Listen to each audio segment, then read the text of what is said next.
यो छोटो commercial brake पछाडि पुनः पनि स्वागत गर्न चाहन्छु। तपाईले भर्खर मात्र online radio station radio derby सुन्ने मौका पाउनु भएको छ भने www.derby.com.np लगइन गरेर देशैभरि अनि संसारैभरि विश्वको जुनसुकै कुनामा रहेर पनि हामीलाई प्रत्यक्ष रूपमा सुनिरहनु भएको छ। त्यसैगरी हाम्रो यस कार्यक्रमलाई रेडियो धनगढी 90.5 मेगाहर्ज को फ्रिक्वेन्सीबाट सुदूर तथा मध्यपश्चिमका केही भूभागहरू त्यसैगरी www.radiodhangadhi.com लगइन गरेर देशैभरि अनि संसारैभरि एकैसाथ सुनिरहनु भएको छ र कार्यक्रम निरन्तरतामा नै छ सफलतामा हामी छौं। म कार्यक्रम सञ्चालक दीपक जोशी, त्यसैगरी मलाई प्राविधिक रूपमा सहयोग गर्दै हुनुहुन्छ दिनेश खनालजीले, त्यसैगरी रेडियो धनगढीबाट प्राविधिक रूपमा सहयोग गर्दै हुनुहुन्छ पुष्पजीले। अब आज हामी एउटा गायिकासँग छौं, त्यस्तो भ्रष्टल गायिका हुनुहुन्छ जो विगत लामो समयदेखि आफूलाई सांगीतिक जीवनमा हुमिरहनु भएको छ। पुष्पाजी हुनुहुन्छ र हामी विभिन्न विधाका अतिथिहरूलाई निम्तो दिइरहेका हुन्छौँ र उहाँसँग अन्तर्क्रिया गरिरहेका हुन्छौँ। आज पुष्पाजीसँग हामी भेट्ने मौका पायौं र अब हामी कार्यक्रमको दोस्रो चरणमा गइरहेका छौं, जुन सेगमेन्टको नाम रहेको छ out of the track.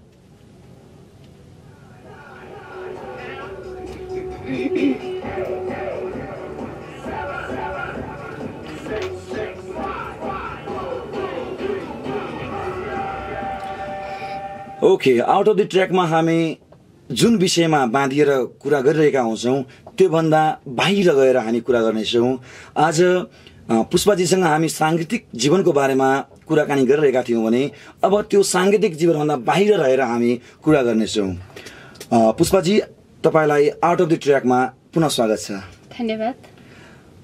Pushpa Bohra विवाहित कि अविवाहित? म एकदमै अविवाहित। भनेपछि कोटा खाली छ? कोटा एकदमै खाली। हजुर। तपाईलाई भर्खरको केटाले भन्नुपर्दा म जस्तो नभनिहालौं प्रपोज गर्यो भने पुष्पा बोहराको रिस्पोन्स चाहिँ के रहन्छ?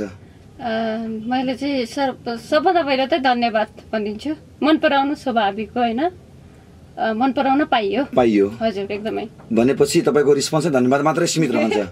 धन्यवाद, फर्स्टमा त धन्यवादै हुन्छ नि। त्यो त धन्यवाद त भयो कि अब मन परायो, तपाईले प्रपोज गर्यो, तपाईको धन्यवादमा सीमित भयो, अनि उसको रिस्पोन्समा चाहिँ के जाने भयो? त्यो त सोच्नै पर्छ एकदमै। डेफिनेटली। अब तपाईलाई नेपाली सेलिब्रिटीमा हजुर मन पर्ने सेलिब्रिटी कुन चाहिँ? यो नेपाली सिने जगतको कुरा गर्नु पर्दा मलाई चाहिँ हजुर राज्य समाल नै मन पर्छ एकदमै। कारण ओल्ड इज गोल्ड। डेफिनेटली एकदमै भने चाहिँ राज समाल लाई एकदमै तपाईले मन पराउने भनौं न। एकदम। तपाईलाई चाहिँ नेपाली सेलिब्रिटीसँग कुनैसँग डेटिङ जान पर्यो भने कुनसँग जान चाहनुहुन्छ? अप्सन दिन्छु। हजुर। आर्यन सिग्देल, जीवन लुइटेल, निखिल उप्रेती। आर्यन सिग्देल, जीवन लुइटेल र निखिल उप्रेती। निखिल उप्रेतीसँग तपाईँ चाहिँ यदि एक दिनका लागि भए पनि, एक घण्टाका लागि पनि डेटिङ जान तयार हुनुहुन्छ? एकदमै। अप्सन दिन भन्नु त परिहाल्यो। भनेपछि तपाईलाई अब यतिखेर तपाईले निखिल उप्रेती भन्नुभयो, जसले तपाईलाई मन पराइरहेको छ, तपाईलाई थाहा नहुन सक्छ, हजुर उ व्यक्ति सुनिरहेको छ भने उलाई त अवश्य पनि चोट पर्यो होला नि त पुष्पाजी? पर्दैन। तपाईले कसरी विश्वस्त रूपमा भन्न सक्नुहुन्छ कि उलाई इफेक्ट पर्दैन भनेर चाहिँ? कि तपाईलाई प्रस्ताव आइसकेको जस्तो लाग्छ मलाई? छैन त्यस्तो एकदम। अनि पर्दैन भन्नुभयो त? अब भनिहाल्यो नि। ओके। अब यहाँनिर म तपाईलाई अलिकति मलाई जति सक्दो चाँड दिनु होला, सकिन्छ 2 सेकेन्ड भित्र? एकदम 1 सेकेन्डमै दिन्छु। हुन त अविवाहित हुनुहुन्छ मलाई भर्खरै थाहा भयो। यो क्वेसन मैले नगर्नु पर्ने हो, एउटा सम्भावना। श्रीमान कि संगीत? संगीत एकदमै। भनेपछि श्रीमान भन्दा संगीत नै? एकदम मेरो लागि अहिले चाहिँ एकदम संगीत नै हो। ओके। अब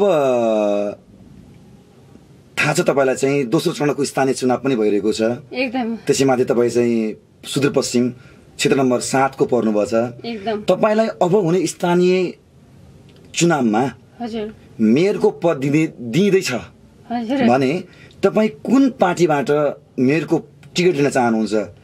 कांग्रेस, एमाले, माओवादी अनि कि राप्रपा? म चाहिँ कुनै पार्टीमा लिन्न अहिले चाहिँ। मलाई चाहिँ संगीत पार्टीमा देख्यो।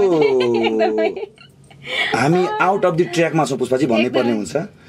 हाम्रो सेगमेन्टलाई पनि ख्याल गरिदिनु होला, किनभने तपाईको भावना सुन्नका लागि तपाईका फ्यानहरू हुनुहुन्छ नि, उहाँ आतुर हुनुहुन्छ। ला म त अब के भन्ने होला त, खासै मैले पार्टी एउटा आस्था हुन्छ नि त। पार्टी यो झन्डा नबोके तापनि कलाकारको एउटा आस्था त हुन्छ नि त। अहिले चाहिँ एमालेबाट पनि तपाईँ चाहिँ जो मेयरको टिकट पायो भने लड्न चाहनुहुन्छ? एकदमै। ओके, बिहान कति बजी उठ्नुहुन्छ? बिहान एकदम ढिलो, राति लेट नाइटसम्म युट्युबहरू टिभीहरू हेर्छु ढिलै। अलि 2 सेकेन्डमा हामीलाई उत्तर दिनु होला, समय पनि मिठो काटिएको छ। 7 बजे उठिसकेपछि पहिलो काम के गर्नुहुन्छ? पहिलो काम हात मुख धोएर रियाज गर्छु। तपाईको फेभरेट खाना? फेभरेट खाना साधारण दाल भात तरकारी हो। भनेपछि तपाईलाई खाना बनाउन आउँछ कि आउँदैन? एकदमै आउँछ। किन बनाउनुहुन्छ है? मिठो बनाउनुहुन्छ भनेपछि डर्बी एफएम परिवारले पनि तपाईको खाना खाने मौका पाउनेछ, तपाईले बनाएको खाना चाहिँ। एकदमै। ओके, मनपर्ने गायिकाको नाम लिनु पर्दा? रामकृष्ण ढकाल। गायिका? अनि तारादेवी। हजुर।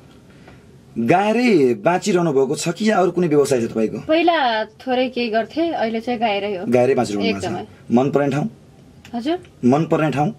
मनपर्ने ठाउँ प्रदेश नम्बर 7, आफ्नै जन्मभूमि। रिस कतिको उठ्छ त नि? रिस पहिला एकदमै उठ्थेन, अहिले चाहिँ यो काठमाडौँको माहौलले गर्दाखेरि अलिअलि उठ्छ, मान्छे उठिहाल्छ।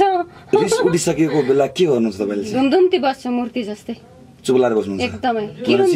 त्यो चाहिँ व्यक्ति हो अथवा स्ट्याच्यु, यानी कि मूर्ति हो, ठम्याउनै गाह्रो? एकदमै। बुढेसकाल कसरी बिताउने सोच गर्नु भएको छ तपाईले? बुढेसकाल अहिले चाहिँ अब अहिले दुःख गरेर बुढेसकालमा चाहिँ अलि एस बसेर एकदमै। संगीतकर्मी भन्छन् रोयल्टी व्यवस्थित हुने भएको भए अरबपति भइन्थ्यो होला। हजुर। तपाईलाई के लाग्छ, साँचो हो यो? अरबपति त भन्न नमिलो, ठिकै। यो सुन्नमा आएको छ नि त, रोयल्टी व्यवस्थित हुने भइदिएको भए अरबपति भइन्थ्यो होला भनेर थुप्रै हाम्रो कलाकर्मीहरू, सङ्गीतकर्मीहरूको एउटा भावना अथवा गुनासो छ नि त। करोडपतिसम्म चाहिँ भइन्थ्यो होला, अरबपति त अब अलि मलाई चाहिँ गाह्रै लाग्छ। भनेपछि करोडपतिसम्म चाहिँ हुनुहुन्छ तपाईँ चाहिँ। ओके, अनि कुनै तपाईँले एउटा यस्तो किताब पढ्नु भएको छ जुन किताबले तपाईँको जीवन नै परिवर्तन गरिदिएको छ? जस्तै हाम्रो उपन्यासहरू, यस्तै कृतिहरू जति बजारमा आएका छन् नि, त्यो कुनै किताब पढ्दा तपाईँको चाहिँ किताबले चाहिँ तपाईँको जीवनै परिवर्तन गरेको छ? त्यस्तो त म उपन्यासहरू त पढ्छु त।